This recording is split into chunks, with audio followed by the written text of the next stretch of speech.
Do not narrate your D&D combat like this. Okay, Kylar, what do you want to do? I want to smash that fool in his face with my great axe, of course. Okay, roll to hit. Sweet, that's an 18. Okay, that hits. Roll damage. Okay, not bad, not bad. That's a total of 10, but right to the face. Okay, you do 10 points of slashing damage. Okay, Severard, what do you do? This is boring, but I'm gonna tell you exactly how to spice up your tabletop RPG narration game to transform your combat encounters from mechanical slogfests into exciting, cinematic, and immersive experiences for your players, and yes, even you, the Dungeon Master. I've spent the past 4 years running 3+ games a week, experimenting and tinkering with different ways to make combat exciting, and I'm going to share with you one of the best ways to do that in this very video, right here, the one you're watching, so keep watching. Not only that, but stick around till the end of the video to hear the secret of why this all works so well, along with some actionable steps you can take to improve your combats right now, just in time for your very next session. Welcome creators, I'm Holistic Dungeon Master, and I help DMs master their craft. And I'm standing up now. What do you think? Do you love it? Do you hate it? Let me know down in the comments. Let's see how it works. I don't know, the microphone might be a little bit too far away. If you're enjoying my content so far, then please like the video, crit the subscribe button and notification bell to see more videos about how to truly master this craft. Now let's get rolling. My combats used to be dull, bland, and quick. Now, quick combats might seem like a good thing, but believe me, they aren't. But I'll explain why the common advice of, ooh, don't make your combats too long, is complete and total trash near the end of the video, so stick around. So anyways, my players were not having a good time during our combat encounters. Even though they were quick, they still felt like a slog. They did. My players' faces, they were slack, they were distracted, and it only got worse towards the end of the fights. I thought I was doing everything right at the time though. I was writing dynamic encounters, I was varying enemy types, and implementing the extremely powerful more than just one problem at a time approach, which you can check out right there in that video. Go ahead, pause this one, check that one out, or check it out after this video. And they all did help. A little. And there was a noticeable change in my party's demeanor when I did so. It kind of did work. It does work to an extent. They all had to start thinking a little bit outside of the box and really kind of working together as a party, utilizing all of their strengths and weaknesses, thinking about how they complement each other to get through these complex fights when I used all of those methods. But my fights all ended, they still ended the same way, with a bored and kind of fatigued party. So what was I doing wrong? I racked my brain, I really did, to try and figure it out. I stressed out before almost every single session, and I became increasingly frustrated and indeed almost resigned to this bleak pattern. Until I finally noticed something. I noticed it while watching, of all things, who'da thunk it, Critical Role. I saw something that Matt Mercer was doing, and I finally understood why his combats were so engaging. Not only for his party, but for the countless people, I think it's millions now, watching it all happen through a screen. They're not even there, and they still find this stuff compelling. I noticed it again in Brennan Lee Mulligan's games. He's actually kind of a master of it. And after watching Matt Colville's game, The Chain of Akron, fantastic. Even about all of the stuff I'm about to say, I still do recommend you do watch it. But after watching The Chain of Akron, I realized why I was so much less engaged and invested in Matt's combat encounters. The rest of it was fantastic. And why I tended to just kind of skip past the combat encounters or watch them at like double speed. I finally understood what not to do, and I'm going to help you understand too. By the way, a huge shout out to my Patreon subscribers. You'll see them up on screen now. You guys are really helping to support the channel. We are so close to being able to afford better lighting. Like, look at this thing sucks. Your contributions are what's really going to help this channel upgrade its levels, making them better and more enjoyable for everyone. So thank you. If you would like to join the Patreon and subscribe to this channel and be part of its leveling up process, then you'll find the link to my Patreon down in the description below. Have you figured it out yet? The skit at the start of the video is, well, it was a pretty good hint, right? I thought. By the way, let me know in the comments if you like little skits like that. I'll do more of them if you do. I'll stop doing them, indulging in them if you hate them. But I'm sure some of you clever clogs have seen the light, and the light is this to have engaging and cinematic combats that are actually very, very enjoyable no matter how long they go on for. You heard me right. Do not only ask for dice rolls, resolve the damaging conditions, and then move on. Don't do that. It's a surefire way to bring your players out of the game and out of your world and back into the real one. That sucks. We don't want that, and just focusing on the math. Now don't get me wrong, okay? All right, look, throwing the little clicky-clacky, little shiny, lovely, fancy math rocks that us greedy little dice goblins love is a very, very wonderful, very much part of the game. It is. I understand that. I love it too. Don't get me wrong. But only focusing on the mechanics, we're doing something subtly disastrous to the collaborative imagination that we're all trying to cultivate at the table. We are engaging the right, rational side of the... Is it the right? That's the rational side? I'm gonna Google it. I'm gonna Google it right now. I'm gonna Google it right here.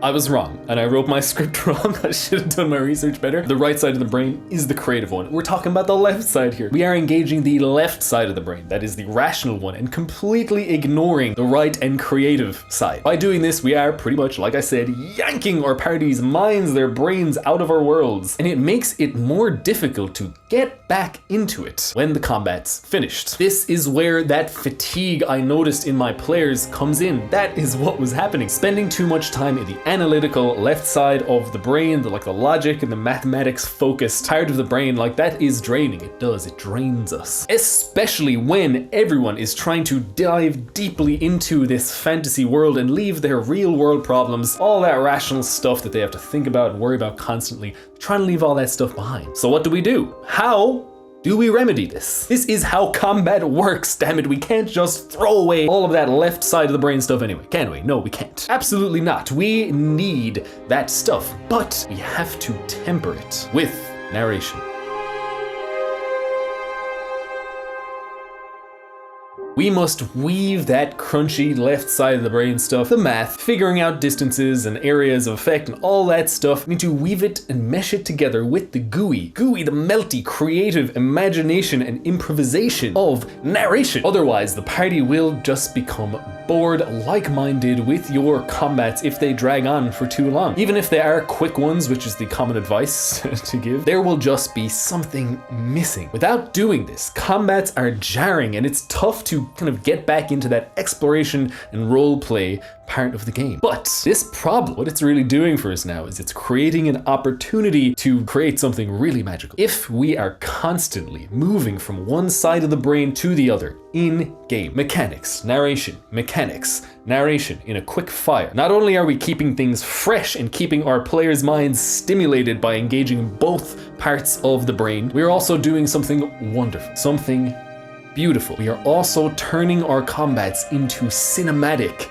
stories. Think about it. You ask your player what they want to do. They tell you, you resolve the dice and you throw all that stuff and you resolve the mats. Then, based on the results, you ask them what their attacks look like if they hit, how their characters react if they miss, what it looks like when their spell does good damage to the enemy. And you can do the same on the bad guy's turn, right? Between rounds, maybe there is even dialogue. Maybe the enemy is even trying to goad or insult your party. You narrate the stuff that is happening all around them as the fight is going on, and then you dive back into the dice rolling when it's the next player's turn, and back and forth and back and forth and so on and so on. It's this really wonderful kind of dance between the two opposites, and it really works. There's not just one way to do this though. Oh no, it's not that simple. It's not that simple. And in my experience, there are three.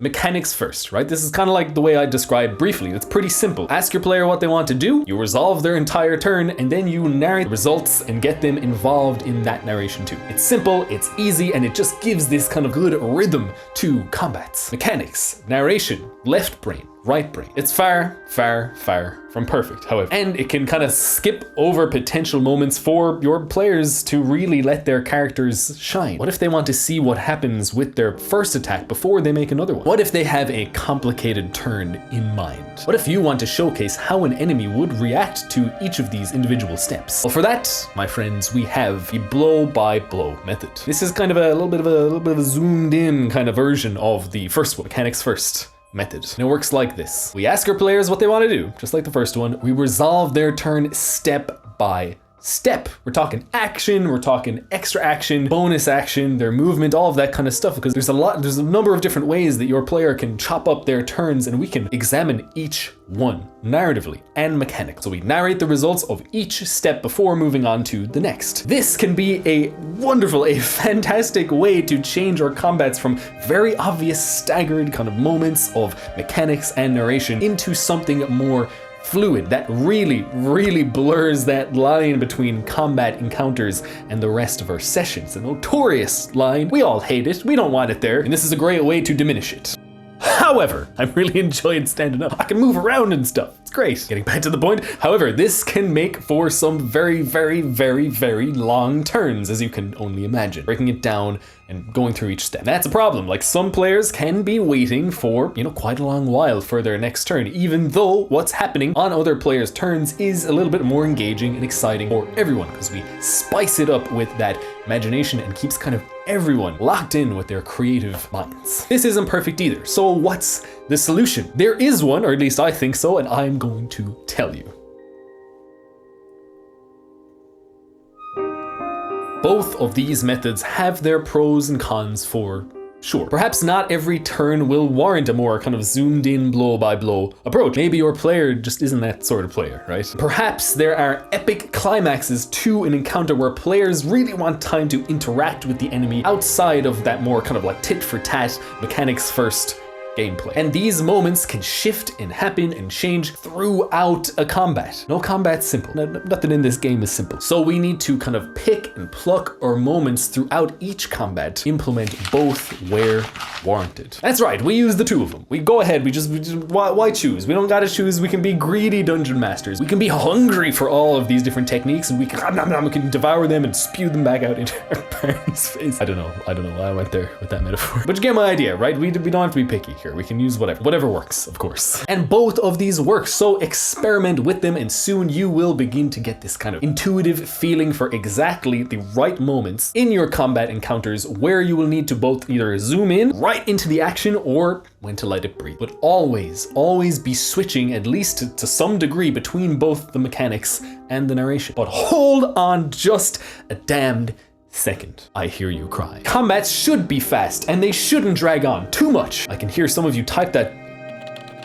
Yep, there it is. I can hear some of you typing that down in the comments right now. And you are correct. If these hypothetical combats don't give our players something important, something crucial, the thing that they are really at your table playing Dungeons and Dragons with you for, let me now reveal to you the secret of this method.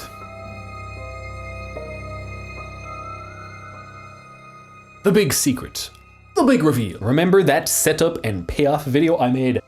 There it is. You know what to do. Go watch it. Well, I just did that to you. I set up that tantalizing secret near the start of the video, and now boom, here it is. It works, man. Like, it really works. Go check that video out. Weaving both mechanics and narration together. The crunchy maths and the gooey imagination. The left brain and the right brain. What this does, swapping between the two, is give our players that sweet baby rate immersion. It gives them that sweet immersion. Damn you, Mark Zuckerberg. All memes aside, think about it. If we are just asking our players to roll the dice, parsing the results and just moving on without grabbing our players by the brain, pulling them back beneath the wonderful waters and waves of imagination, and we are ruining, completely messing it up, their immersion. We are. And like I said, when that sort of combat is over, spend a lot of time now in their left brain, it's been fully engaged for a long time, it's much harder to kind of step back into the right brain, the creative one. Immersion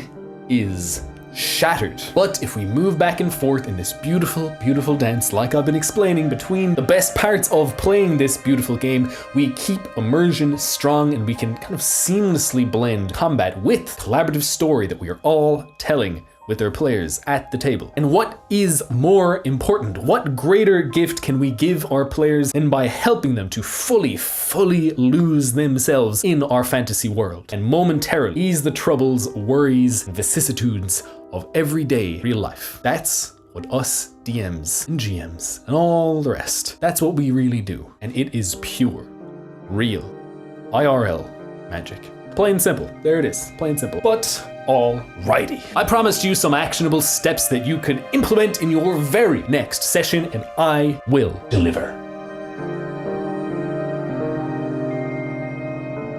You ready? All right, here we go. Step 1, go watch a combat session using each style described here. Go watch Matt Colville's crunchy approach. Watch Matt Mercer's gooey approach. Find your own favorite DM and see if you can figure out their style of combat. Step 2, decide which version of this method of combat that you're going to use in your next combat. Mechanics first or blow by blow. You can skip back on over there to that section of the video to rewatch it to find out exactly what that is again if you weren't paying attention. Go ahead, go do it. Step 3, experiment with the different methods. Find out which suits you and, more importantly, your party best. Step 4, relish in how much more narrative and refreshing combat encounters feel and are with your party. Just go ahead, relish that. You've done the work, relish it. Step 5, share your experience in the Discord. Go ahead, just join that thing. Just go ahead, join it. We are in there pulling on the threads of what makes this craft so cool and awesome, and sharing and spreading ideas. So hop in there, join and share and spread your ideas so we can all help each other to hone this craft. Finally, step 6, practice,